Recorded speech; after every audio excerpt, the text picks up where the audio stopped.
আমরা জানি মহুয়া মৈত্রের দলীয় কার্যালয়ে এই মুহূর্তে সিবিআই আধিকারিকরা তারা অভিযান চালাচ্ছেন, তারা তল্লাশি চালাচ্ছেন। এর আগে আমরা কি দেখেছিলাম, বুধবার থেকে মন্ত্রী অরূপ বিশ্বাসের ভাই স্বরূপ বিশ্বাসের বাড়ি আয়কর দপ্তরের আধিকারিকরা পৌঁছে গিয়েছিলেন এবং আজ ভোররাত পর্যন্ত সেখানে তল্লাশি চালানো হয়। কিন্তু এবার স্বরূপ বিশ্বাসকে কোথাও আয়কর দপ্তর নোটিশ ধরালো, তলব করলো। এপ্রিলের প্রথম সপ্তাহে মন্ত্রী অরূপ বিশ্বাসের ভাইকে হাজিরার নোটিশ।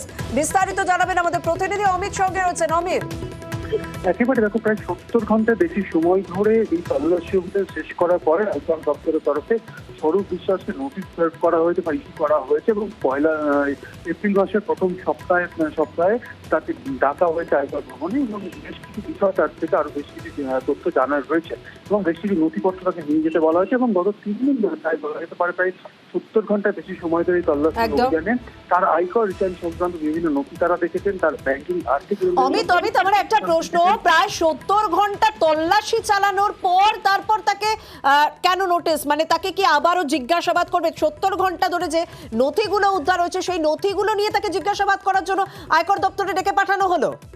একেবারে যে 70 ঘন্টা ধরে তল্লাশি অভিযান চালানোর সময় তারা যে সমস্ত নথি এক্সামিন করেছে তার মধ্যেও বেশ কিছু তথ্য কিন্তু ক্ল্যারিফাই, তার আরো তথ্য যাচাই করার প্রয়োজন রয়েছে।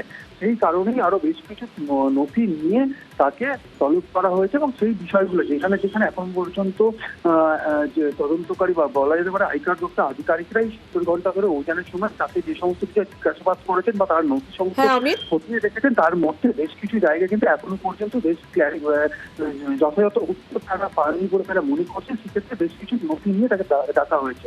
ধন্যবাদ।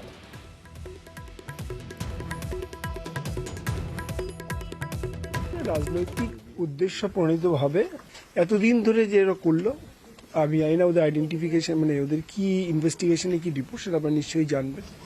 কিন্তু আমার বাড়ি থেকে কোনো ক্যাশ সিজ হয়নি, কোনো অর্নামেন্ট সিজ হয়নি, কোনো পেপারস সিজ হয়নি। তো তারপরে কেন হলো সেটা ওনারাই বলতে পারেন। আর্থিক বিষয় জানতে চাইনি, যা আনসার চেয়েছেন প্রত্যেকটা আনসার আমরা দিয়েছি। কেবলমাত্র উপার্জনের উৎস, শুধুমাত্র উপার্জনের উৎস এবং তার সমস্ত সোর্স আমরা দেখিয়েছি, সমস্ত ডকুমেন্টেশন দেখিয়েছি। ওনারা দেখে বললেন থ্যাংক ইউ, আমাদের আর কিছু নেই।